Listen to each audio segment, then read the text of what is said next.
So let us discuss about the basics of UART communication.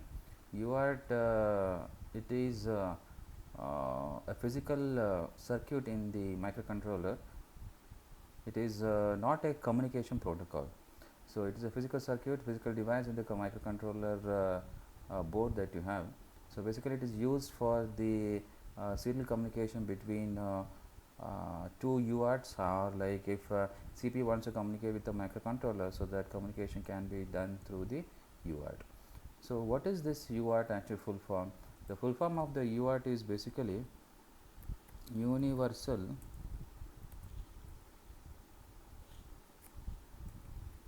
Asynchronous Receiver Transmitter. Okay, so universal asynchronous receiver transmitter. So the full form of the UART is universal asynchronous receiver transmitter. Why it is this asynchronous? Because there is no common clock signal for the synchronous of the data between the transmitter and the receiver, transmitter part of the UART1 and the receiver part of the UART2. So let us actually study what this UART communication, how the data is transmitted from one UART1 to the another UART. So here, so just I have taken the it's a very simple diagram that you have here.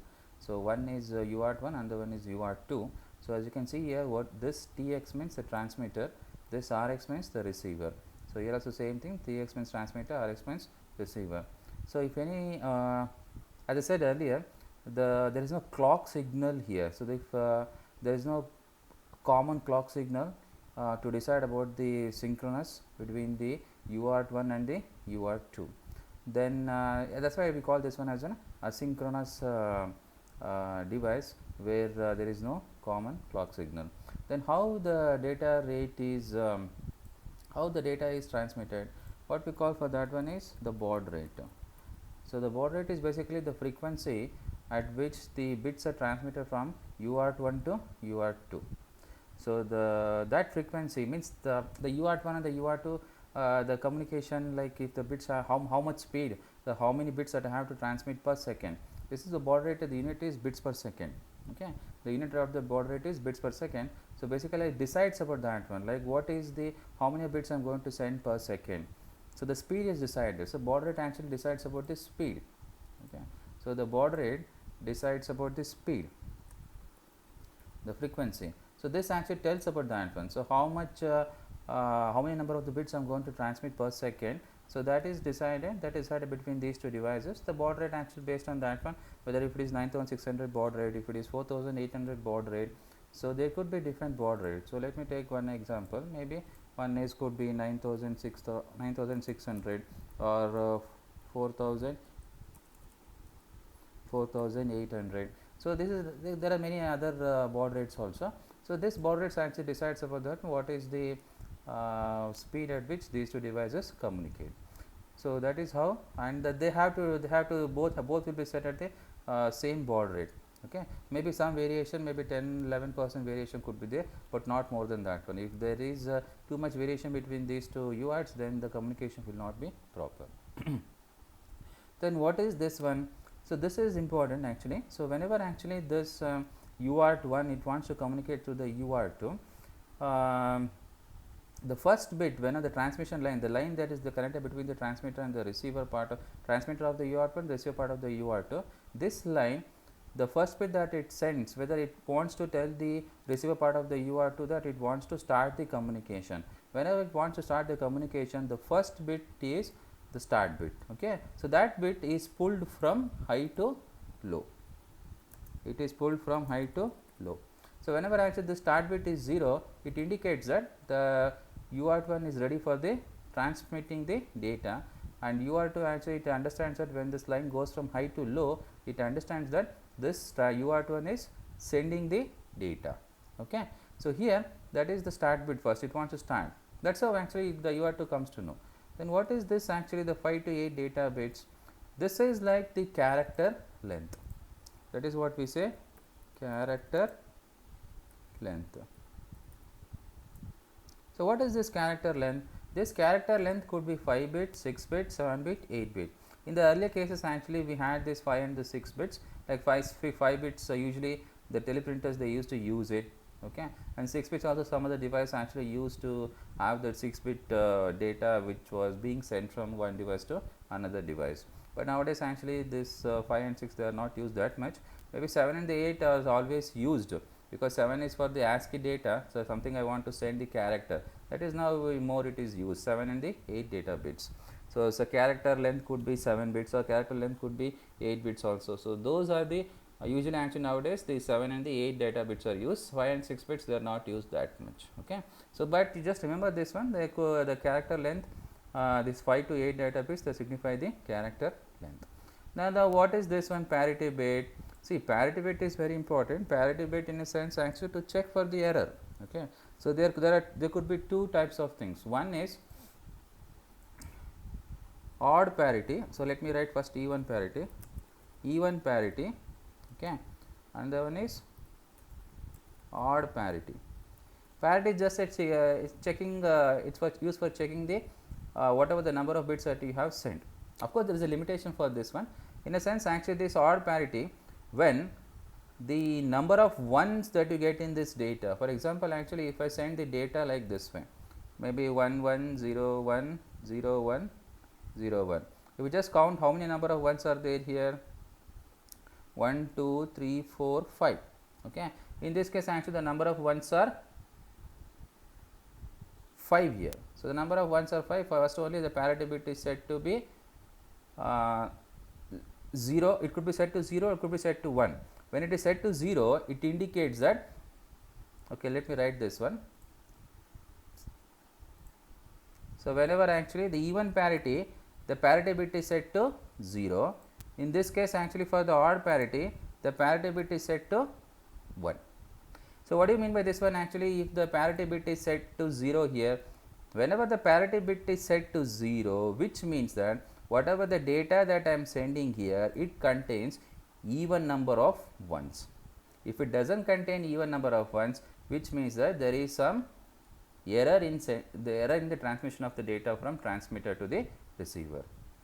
Because see, whenever the data is being transmitted from the receiver side, there could be lot of interference here, some electromagnetic interference, some noises that can corrupt the data. Okay. So, in this case actually for this example whatever that I have taken, if I just observe here, how many number of the ones are there here? 1 2 3 4 5. There are 5 number of ones here. So, since there are 5 number of ones here and you have set the parity bit to be 0, if I set this parity bit to be 0, I expect the number of ones at the receiver side, it should be even. But what I have got here? I have got here odd here. So, which means that there is an error in the transmission of the data from transmitter to the receiver side. Okay. So, if maybe if this was set to odd parity bit, if this was this parity bit was set to 1, so which means that the receiver side it expects the number of ones in the data, it should be odd here. So, in this case it is 5 here. So, definitely actually there is no issue here. So, definitely the data that you have received is correct here. Okay. So, that is how actually. So, this 0 indicates that this whenever this parity bit is set to 0, which indicates that the number of ones that you have received, the number of ones that is received at the receiver side from the transmitter side of the UART1, the number of bits will be equal to even. Okay. So, whenever this bit parity bit is set to 1, the number of ones that you expect in the data frame, it should be equal to odd. Okay. So, of course, it's one of the techniques that is used to avoid the errors, but there are some disadvantages also in this case. For example, actually this parity bit is set to 1, okay, and in the receiver side if it receives this data, it assumes that actually 1 1, see, since there are only odd number of the ones and the parity bit is set to 1, it counts the number of ones, and here the parity bit is set to 1. So, it understands that the odd number of ones are being sent from transmitter. So, of the receiver, since it has received the odd number of ones, it will assume that the data is correct. But what would have happened if the UART1 would have sent like this way? Maybe it would have sent 1 1 1 1 0 1 1 1. So how many number of the ones are there here? Here also the number of ones that you have 7. Here also the number of ones that you have it is 5. Both the cases it is odd. If this was the data that was being sent from the transmitter, maybe 2 bits got corrupted exactly, and this was the data that was received at the receiver side. In both these two cases, actually the receiver actually assumes that the data is right, even though there is an error here, the 2 bits are changed here. So, but yeah, that is there is a limitation here, but still there is some method that is used to check the error. It is a very basic step. Nowadays actually advanced techniques are used for the checking and all those things. Now last one that you have here, it is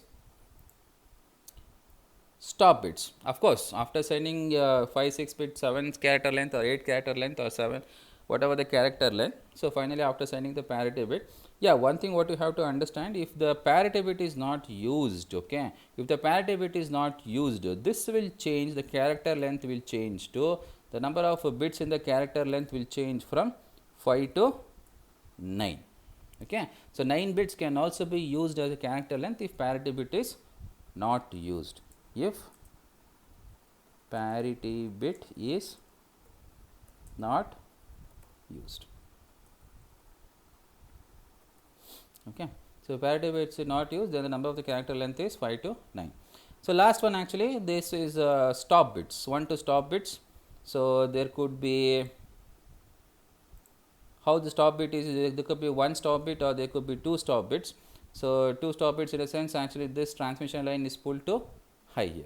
So there could be, you could have 2 stop bits, like 1 stop bit can also be used, means 1 bit can be used, or 2 bits can also be used. So by pulling this transmission line to high, again you are going to signify that, the transmitter is going to signify to the receiver that the data whatever that after 5 or 8 character length or 9 character length, the next bit that it is going to receive is stop bit.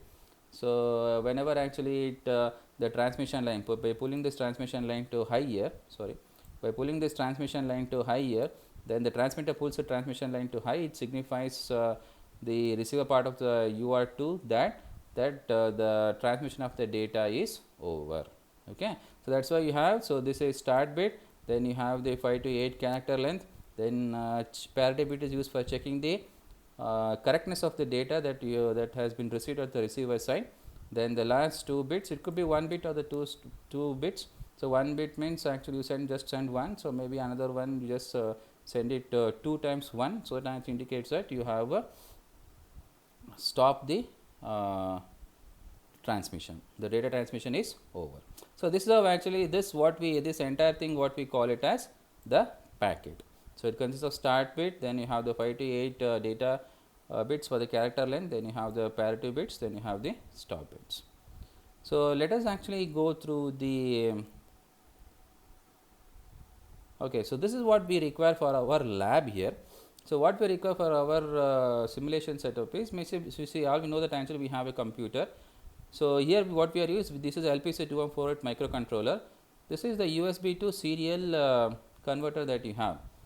Okay, so the USB to UART bridge, and then UART bridge is connected to the RS232 cable. From the RS232 cable, it is connected to a MAX232 IC. The MAX232 IC is connected to the UART. So in a simplified way, I have written USB to serial. So in this USB to serial, of course you have many things between this one, like USB to UART bridge to RS232, RS232 to the MAX232 IC, the MAX232 IC finally that is connected to the LPC, that is UART1 of LPC2148. Now here you have the desktop, so that is the monitor and then keyboard. What we are trying to make here is this, I will use only one UART1. What the UART1 is used, the UART1 is used. As we all know, the UART0 is used for downloading the program, downloading the hex code from the system to the LPC2148 kit. But in this case actually that's why we are using UART1 for the communication. Here what is the communication that we are doing? We are doing the serial communication. The serial communication, in a sense, I am actually typing the ASCII keys from the keyboard. I am typing the any of the letters from the keyboard. Of course, it is not the ASCII letters I am typing, but I am typing the normal character. The normal character I am typing, that will be communicated and that will be stored in the UART1 of the LPC 2148. So let me say it here neatly. Now what happens here is this. Okay. So here from any of the character that is typed, let me actually type some A here. Okay. This ASCII value of the A that is being stored, that is being transmitted from the TX pin of your the serial communication interface that you have. Okay. So that will be received at the, let me actually write it here. Of course, we will discuss this one. What is this? Receiver buffer register. Okay. So RBR is receiver buffer register, then RxD1, then this receiver buffer register, the data whatever that is there in the receiver buffer register will be transmitted to the TX transmit holding register. Okay. So the ASCII letter whatever that I have sent here, I have typed from the keyboard. From the keyboard actually I am trying to communicate. I am trying to communicate from my system to the UART of the LPC 2148. See, I want to communicate between the system and the LPC 2148 microcontroller. Okay. So system and the LPC 2148 microcontroller are the two devices. They are communicating. That is serial communication is happening between these two devices through the UART. Okay. So through the UART, and then you have this USB to serial device. Let me actually say USB to serial device here. That of course you have this in this one. Let me write here. First you have USB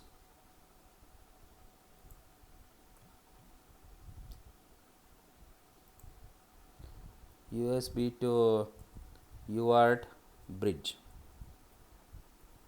Okay. So USB to UART bridge, then RS232, okay, RS232 cable. Okay, this is fine, RS232 cable. Now, so now what happens here is that from this one actually the TX and the RX pin that you get here. So here A character that you have, that is being sent from the transmitter, that is going to be received at the RxD1 of the UART1. Just now actually we discussed about this one. Whatever that I have written here, this is basically the UART1 here, the UART1 of the LPC 2148. The A character that I have typed here, that is going to be sent from the transmitter of the USB to serial device, and that is going to be received at the RxD pin. Whenever after the character that is received at the RxD pin, that is 1 by 1, that is serial communication, that is being stored in the RBR, receiver buffer register. See, one thing what you have to remember, so A will have some 7 or the 8-bit character length, that depends on how you set it, whether it is 8 character length or 7 character length. So always actually the first bit that is going to be sent from the TX pin is always the LSB here. Okay, so LSB bit is set here.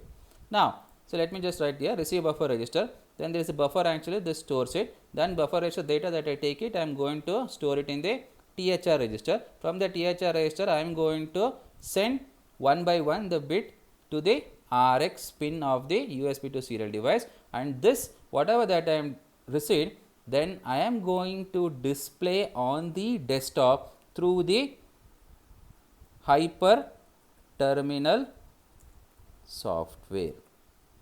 Okay. So through the hyper terminal software, this is hyper terminal software, I am going to display this A, whatever that I have got, display this A on the monitor of the CPU, on the monitor of the CPU. So that I come to know what I have typed, the same thing I am going to get displayed on the monitor. Of course, I am going to use the hyper terminal software. This is a software that will help in the communication between these two devices. Now, let me actually repeat this one. So what is being done here? So first actually I am typing any letter. So it could be A, B, C, any of the characters that is being typed, and when I type this one, I am going to send this ASCII value through the transmitter pin of the USB to serial device, and that is definitely going to be received at the receive buffer register at the RxD pin of the UART1. This is UART1. UART1 is there in the LPC 2148 microcontroller.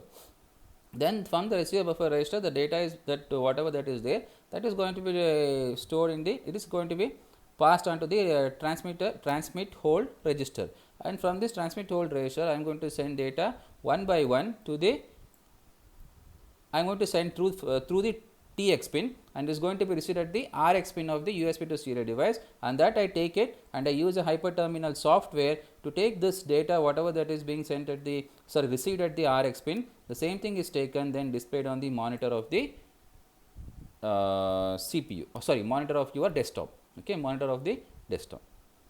Okay, hope you all got point what is that we are trying to do this experiment. I am going to type any character that is going to be sent from the TX pin of the USB to serial device, then that is going to be received at the RxD pin of the UART1 of the LPC2148. Then from the RxD pin, each bit that I receive, that is going to be stored in the receiver buffer register. From this receiver buffer register, the data I take it and I store it in the transmit holding register. Transmit holding register, which is part of the TXT1. Then TXT1 is going to send data one by one to the RX pin of the USB to serial device, and this RX pin through the hyperterminal software I am going to display it on the monitor of your desktop.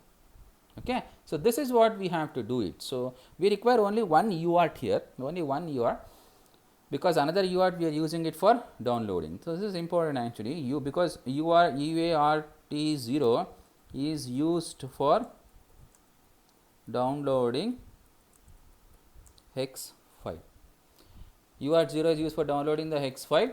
Now, so let us see actually what we are doing. This is important. Now, for that one actually we have several registers that we have to use. So, let me before we write the program. So, what all registers we have to use? So, first register that we have to use is, let me write one by one.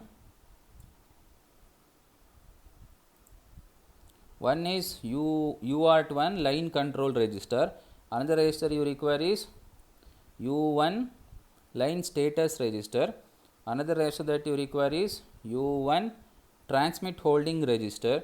Another register that you require is U1 receiver buffer register. Another register that you require is U1 divisor latch LSB. Another register that you require is U1 divisor latch MSB. Let me repeat this one, you can just note down. So, here what you have is U1 line control register, U1 line status register, this one is transmit holding register, this one is U1 receiver buffer register, this one is UART1, of course U1 means it is UART1, UART1 divisor latch LSB, UART1 divisor latch MSB. So, all these things you require here. So, these are the different registers that you require here. So, what we are going to do here is, of course, this is a line control register, you have U1 LC here. This is all these registers are, one thing what you have to know, they are basically, okay, let me write here, they are basically, all these registers are 8 bit, all these registers are 8 bit.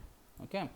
So, now here, so what is this actually? First one, line control register. Line control register basically it decides about the data frame.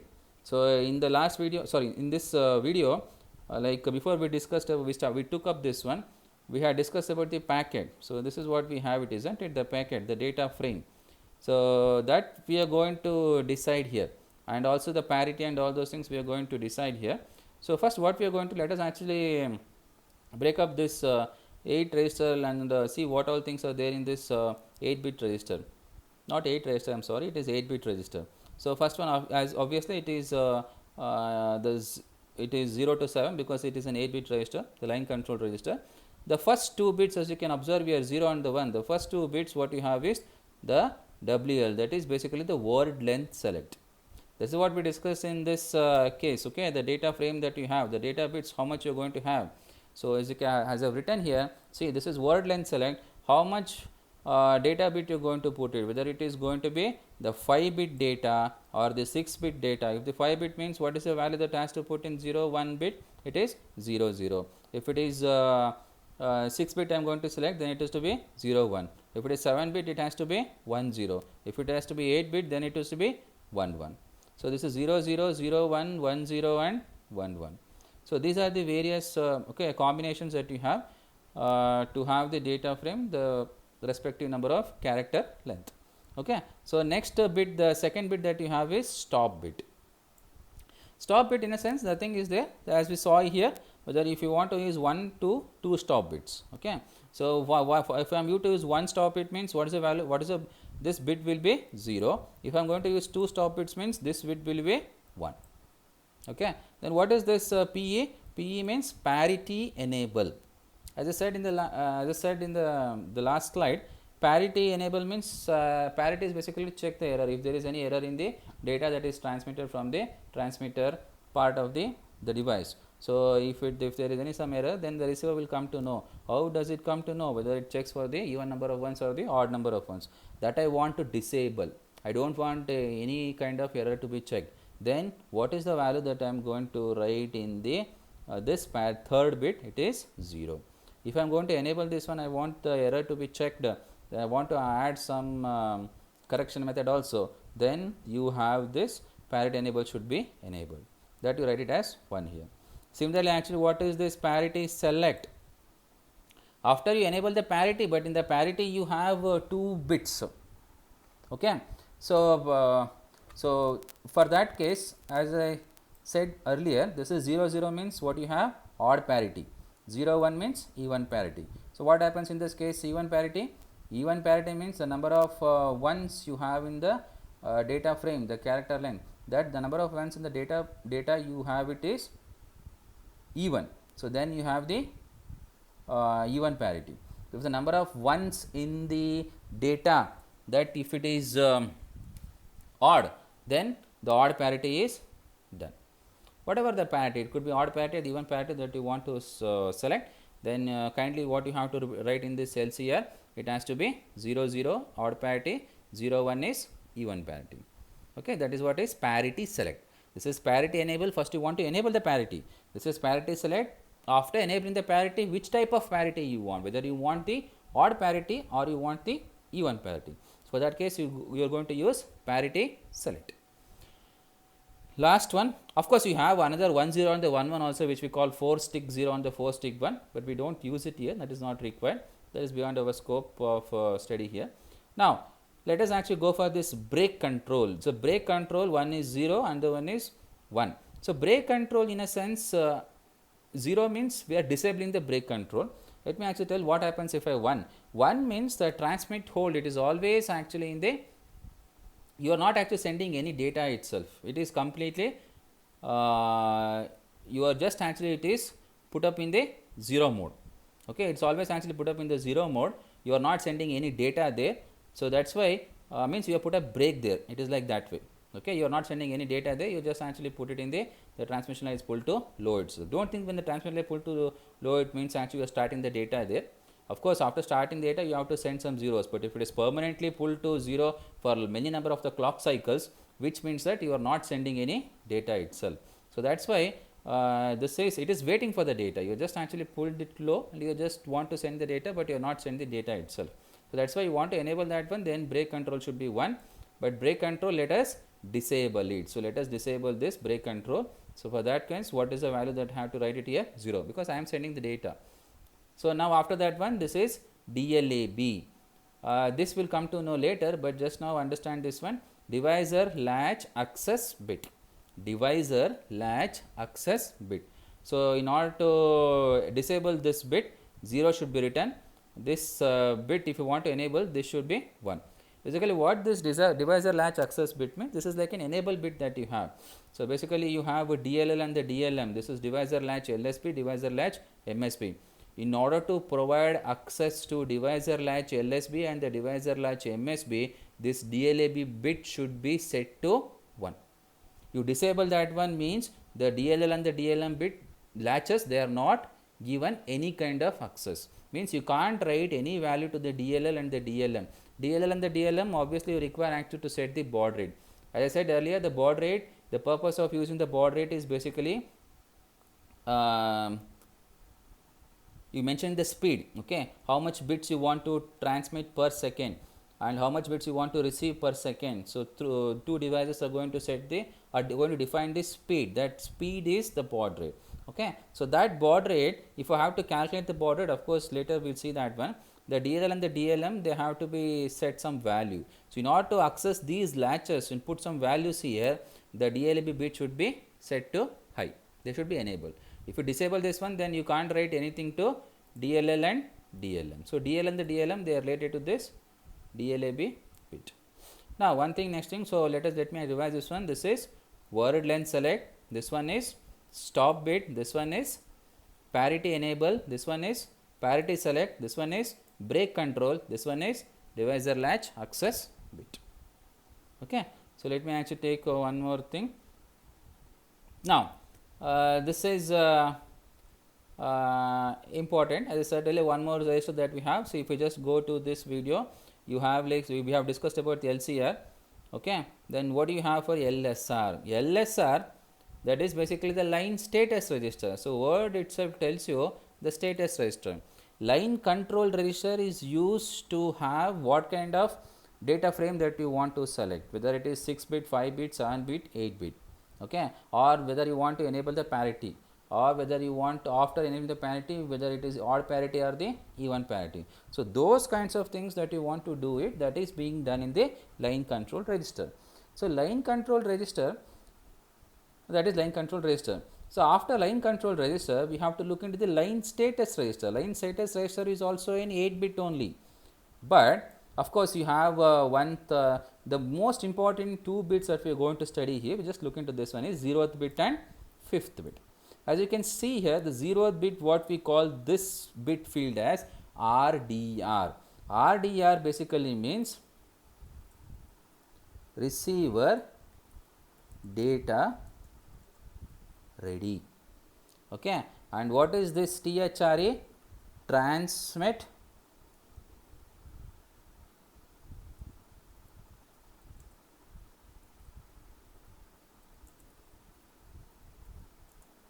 holding register empty. So this is transmit holding register empty. This is transmit holding register empty. And what is this receiver data ready? And that is basically this one. So this is UNLSR is also an 8 bit register. The 0th bit, that is the first one. So the first one, whatever that we have. So let me say, okay, let me, the 0th bit means the first bit. Okay, if I take from the this one extreme right, so 0th bit is receiver data ready. So what is this? As I said earlier, you have 2 registers here, THR and the RBR. So as you can see here, what is this RBR? This RBR is also an 8 bit register. THR is also an 8 bit register. This is transmit holding register. This is receiver buffer register. See, whatever the date, like for example, the data that I am going to send from the transmitter, it has to be stored in the receiver. Store means a buffer is required. So the kind of buffer what you use it here is, let me say, FIFO buffer. So what this buffer, what we call it as first in first out. The same thing holds good for THR also. Whenever actually the receive buffer register, it receives all the data and is going to and is stored in this register, or we call it as a buffer also, and the same thing is going to be transmitted to the another register here, which is also a first in first out based register. So same thing, then it is picked up and then being transmitted. Why do you require this buffer?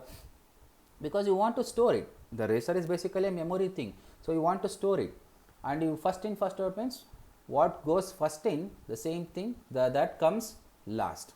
Okay, so we will not go into what is first in first out details and all those things, but that thing what you have to remember is, it's an 8 bit register. This is also an 8 bit register. Whatever that is being transmitted from the transmitter side, which is being received, that gets passed on to the RBR register. Same thing, the data that is taken and then being put up in the THR register. This is also an 8 bit. The same thing is put up in the register, and one by one you take it and then being sent into the sent from the transmitter and is being received at the receiver side of the USB to serial device. Without these 2 buffer registers, without these 2 registers, you will not be able to save what you have received. You have to save that one. So register is like a memory that you have. So for that case, you have these 2 things, that is THR and the RBR. For that thing, what you have to understand is that whenever actually U1 RBR is empty, then the RDR bit is set to 0, which means that the RBR receiver buffer register is empty, means no data has been received at the receiver buffer. No data has been received at the receiver buffer. So RDR is 0, this bit, that's what you read this bit. So this bit is updated. Line control register, you have the control. Line status register, you don't have the control. Whenever you write the program, you're going to check the modification in the line control register, but you're going to read from the line status register. Going to write into the line control register, you're going to read from the line status register. That's why it is called as status register. Okay, you're going to read this bit and understand what is there. Okay, if I read the receiver data ready, receiver is, if RDR bit is 0, what does it signify? It signifies that your RBR that receiver buffer register is empty, means your receiver, that receiver of the UART1 has not received any data. Okay, whenever RD bit, if I read the RDR bit and when it is 1, what do you mean by that? 1 means the receiver buffer register contains valid data, means there is some data in the receiver buffer register which has to be taken out for further processing. Okay, that's what you read the status. Now same thing for THRE also, transmit holding register empty. When this bit is 0, which means that THR contains valid data. Just notice the difference between these two things, just understand the difference here. See here, when RDR bit is 0, which means that U1 RBR is empty, whereas when THR bit is 0, which means that U1 THR contains valid data. Just there is a difference here, isn't it? So when THR bit is 1 here, which means that THR is empty here. Okay, notice the difference between these two things. Whenever RD bit is 0, when U1 RBR is empty, but here when THR is 1, U1 THR is empty. So that's the difference between these two things. But of course, similar to the receiver buffer register, register, you have the transmit holding register. Okay, before actually the UART1 transmits the data from the transmit pin, it has to take the data from some memory, and that is what you have the transmit holding register. From this register the data is being sent. So whether I have to know whether transmit holding register is empty or it contains some valid data, which bit I am going to absorb in the line status register, that is the 5th bit of the line status register I am going to absorb, because 5th bit, what does it indicate? It indicates the transmitter holding register empty. Same thing, whether if I have to know whether my receiver buffer register is empty or it contains some valid data, if I have to know that one, then I'll just look into the 0th bit, because 0th bit is receiver data ready. That is how I understand whether my receiver is empty or transmitter, that receiver buffer register is empty or the transmitter register is empty, because I can't send if my transmitter transmit holding register is empty, what do I send the data? I don't send any data. So transmit hold register should contain some data. I just observe this 5th bit. If it is 0, which means that it contains some valid data, then I am going to send the data from transmit to the receiver part of, from one device to another device. Whenever actually the receiver buffer is, why should I check for the receiver buffer register? Because I have to check for the receiver buffer register, because when it contains valid data, there is no use, there is no point in receiving the data from the another device, isn't it? Because I can't receive the data from the another device when your RBR is full, when it contains the valid data, because you can't actually put more than that. It is only 8 bit, only 8 bit FIFO, only 8 bit you can put it here, you can't put more data here.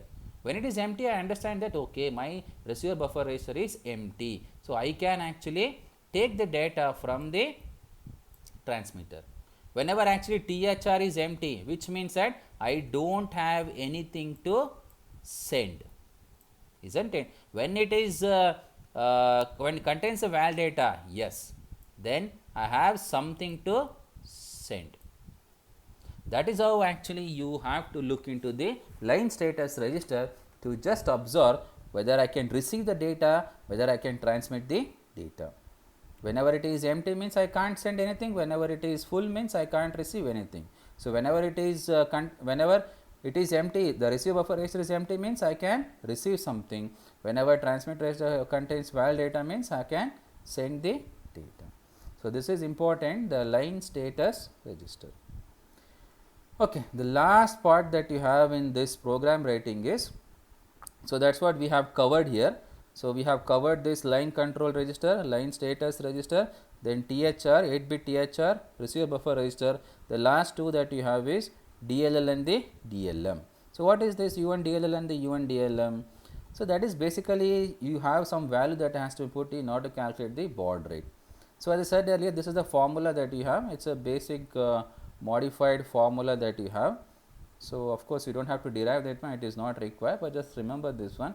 The baud rate of the UART1 is given by PCLK, peripheral clock, 16 into 256 into U1 DLM, that is UART1 divisor latch MSB, U plus U1 UART1 divisor latch LSB. So let me take one example and tell. So let me actually write PCLK peripheral clock, let me take it as 15 megahertz. Okay, so 15 megahertz have taken. So maybe UART1, let me fix it to be UART1, fix it to be maybe let me fix it 9600 baud rate, because that we have to set it. For this array, what will be the DLM and the DLL? So let me take U1 DLM to be X and U1 DLL equals to Y. So if I take like this way, now if I do this calculations, what you will get is I can just do the calculations. If I just do the calculations, of course what you get is maybe let me do it here only. Let me take it here. So how much you have? 15 divided by 9600. So let me actually do it.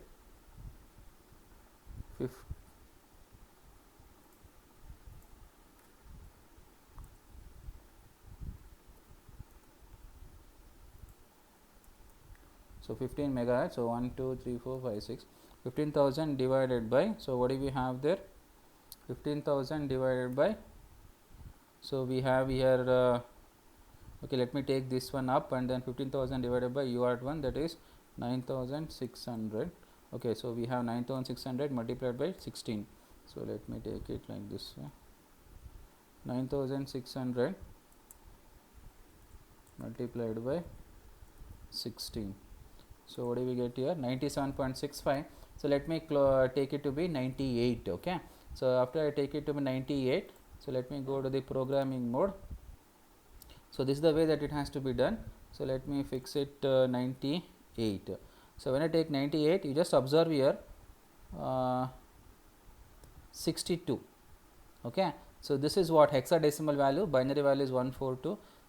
Sorry, octal value is 142. I'm sorry, octal value is 142, and then this is hexadecimal. We want hexadecimal, so hexadecimal value is 62. So hexadecimal is 62. Whenever we get hexadecimal to be 62, one thing what you have to understand is that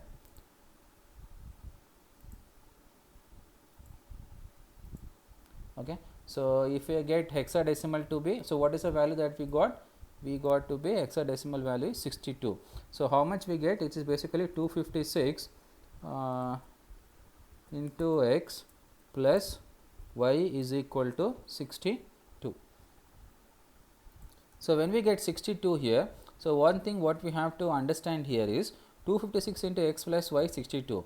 So y 62, 62 can be accommodated in the DLL. This is basically, this is 8-bit, this is the MSB part, this is LSB part. So this is what we have is, this is 8-bit, this is 8-bit. So 8 plus 8, 16-bit. So this is 8 plus 8, 16-bit. So this we can accommodate in the DLL bit only, isn't it? So DLL bit is sufficient to accommodate 62. Whenever we get more than 255, then we can actually put the value. Since 62,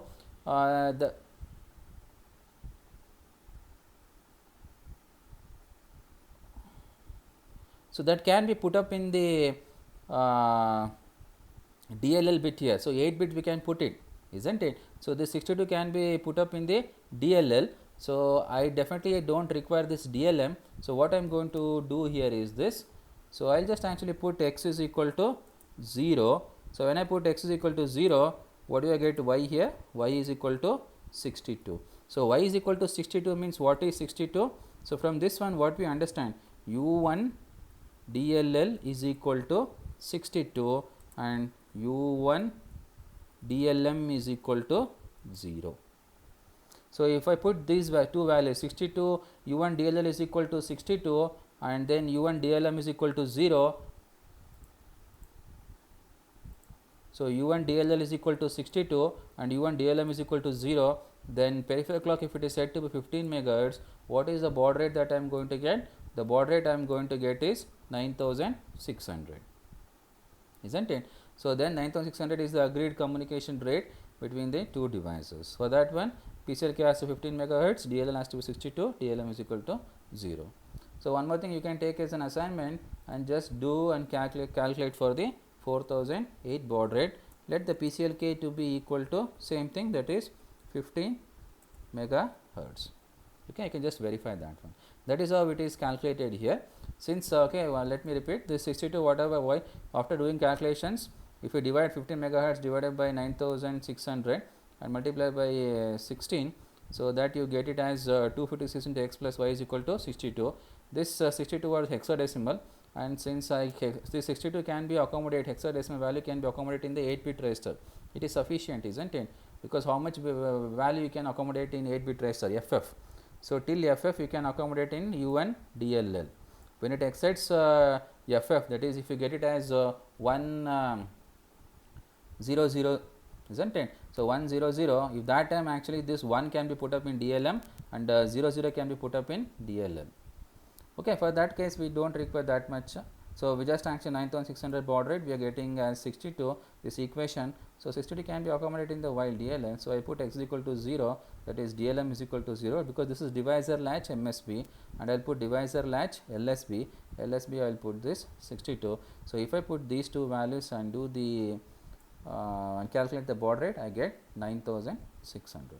Same thing, just tell me what we get for DLL and U1 DLL and U1 DLM for 4800 baud rate and PCLK to be 15 megahertz. Okay. So, hope you understood this one. Okay. So, let us actually write a program for that one. So, program we will discuss in the next video. Okay. Thank you.